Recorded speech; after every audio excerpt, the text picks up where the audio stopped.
If there is one desire most of us share in common, is achieving financial stability. How we go about achieving it, though, that's a personal journey. But no matter which path you choose, the first step is to set a clear goal and find the right strategy to get there. Now, there are lots of strategies out there, but they all come down to one core idea: managing your spending and saving habits wisely. To do that, you need a good plan.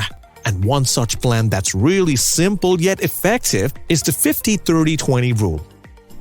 This rule is like your financial best friend. It helps you manage your money like a pro. You divide your income after taxes into 3 main categories: 50% for needs, 30% for wants, and 20% for savings. What's incredible about it is that it is based on percentages, so it can work for anyone, whether you're just starting out in your career, still in college, or a seasoned business person. It's all about making your money work for you and getting that financial stability you're after. Category 1 needs 50%. The first category covers your needs, which are necessary expenses to maintain a stable lifestyle. Basically, things you can't live without. Expenses like utilities, rent, groceries, insurance, transportation, debt payments, and any other unavoidable costs. The goal within this category is to limit these expenses to 50% or less of your after-tax income. For instance, if you earn $7,000 per month and pay 24% on taxes, that's $1,680 on taxes and $5,320 to spend for the entire month. You shouldn't exceed $2,660, 50% of $5,320, in allocation for your basic needs. If your expenses in this category constantly exceeds 50% of your income, it might be time to reassess your spending habits and identify areas of potential cutbacks. Exploring more affordable housing options, reducing utility bills, or making smarter grocery choices. These are all options you have to cut back. Also, clearly defining your needs and wants is important to maintaining this category and to make sure that your needs are met before addressing other expenses. Category 2. Wants, 30%. In this category, you include discretionary spending such as entertainment, travel, hobbies, fun, and other expenses that bring excitement to your life. Your wants are things that you could do without, but they bring color to your life if you have them. Here you allocate 30% of your income and spend it responsibly.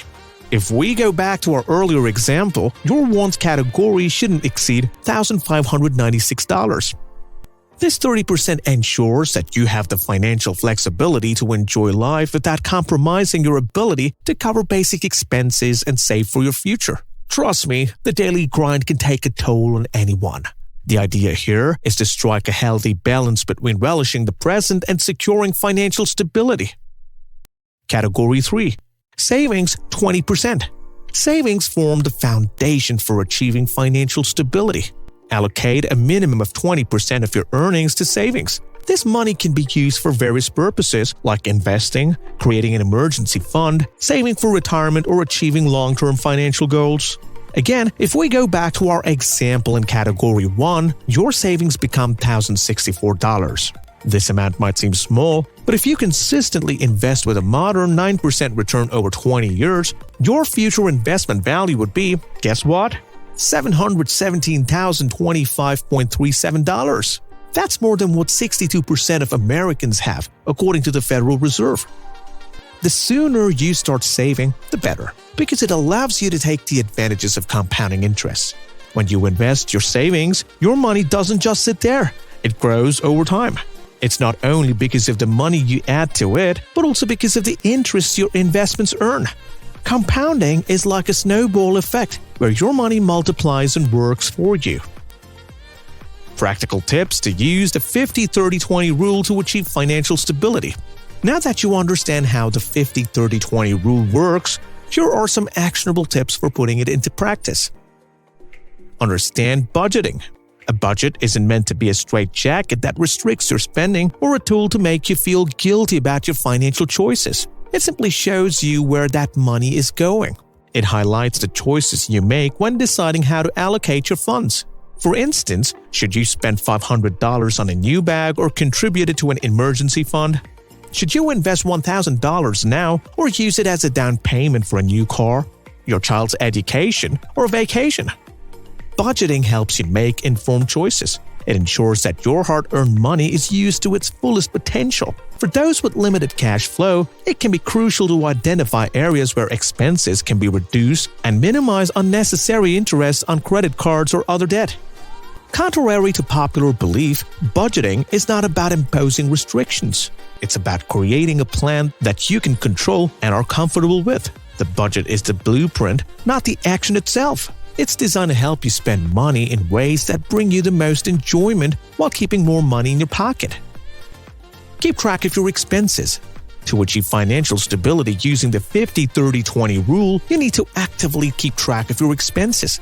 Jotting down every financial transaction you make, you also have a clear picture of where your money is going. It helps you understand precisely how you're spending your money. Many people have a good handle on major expenses like rent or mortgage payments, but they tend to overlook those smaller, more frequent purchases like daily coffee runs or impulse buys. These little expenses can really add up over time. By actively noting down all your expenses, you'll get a complete view of your spending habits. This insight can help you spot areas where you can cut back or make smarter financial choices. So, grab a notebook or use an app to start tracking your expenses today, and you'll be on your way to financial stability. Automate savings. You know, one of the things that can really trip people up when they're trying to save money is staying consistent. We all know life gets hectic, and it's so easy to forget to transfer money to your savings regularly. So, here's a great solution. Automate your savings. Set up a system where a certain amount of money is automatically moved from your checkings account to your savings account on a schedule, like every month or 2 weeks. This way, you don't have to remember to do it manually, and your savings can grow steadily over time. The great thing about automating your savings, it helps you follow the pay yourself first principle. Instead of saving what's left over after you've paid all your bills and expenses, you make savings a top priority. It's the first thing you do when you get your income. This way, your savings aren't an afterthought, they are a priority. It's a smart way to build up your savings without having to think about it all the time. Benefits of implementing the 50-30-20 rule. This rule can really help you get a better handle on your money like a professional and avoid overspending. It helps you keep a close eye on your expenses and divide your income in 3 structured ways that are easy to remember and stick to. The 50-30-20 rule also helps you manage and reduce your debt. By allocating a chunk of your income to pay off your debts, you can make steady progress and even improve your credit score. It's a fantastic tool to keep you on track towards achieving financial stability. But is the 50-30-20 rule right for you? While the 50-30-20 rule can be a great starting point for managing your finances, it's not always the perfect fit for everyone. If you're dealing with a lower income, a load of debt, or you have some expensive hobbies and interests, this strategy might not work as well for you. For those with a smaller income, you might need to tweak the percentages to better match your budget. If you're carrying a heavy debt load, you'll likely need to allocate more of your income to paying down that debt. And if you've got some costly hobbies, you might need to budget more for your wants. It's also important to consider your financial goals. If you're saving up for a big down payment on a house or your retirement, you might need to set aside a bigger chunk of your income for those goals. If you're unsure whether the 50-30-20 rule is the right fit, start by tracking your expenses for a month or 2. This will give you a clearer picture of where your money is going and how much you can realistically save. Once you've got that insight, you can decide if the 50-30-20 approach aligns with your financial needs. The most important thing is to find a budgeting system that works for you and helps you reach your financial goals. If the 50-30-20 rule doesn't quite fit, there are other budgeting methods out there, like zero-based budgeting, envelope budgeting, or the 10-20 rule. The key is to find one that suits your specific situation. Success stories and testimonials. I've personally used this rule to make some big financial strides in my life. It helped me pay off my debt and kickstart my investments, and I'm well on my way to financial stability.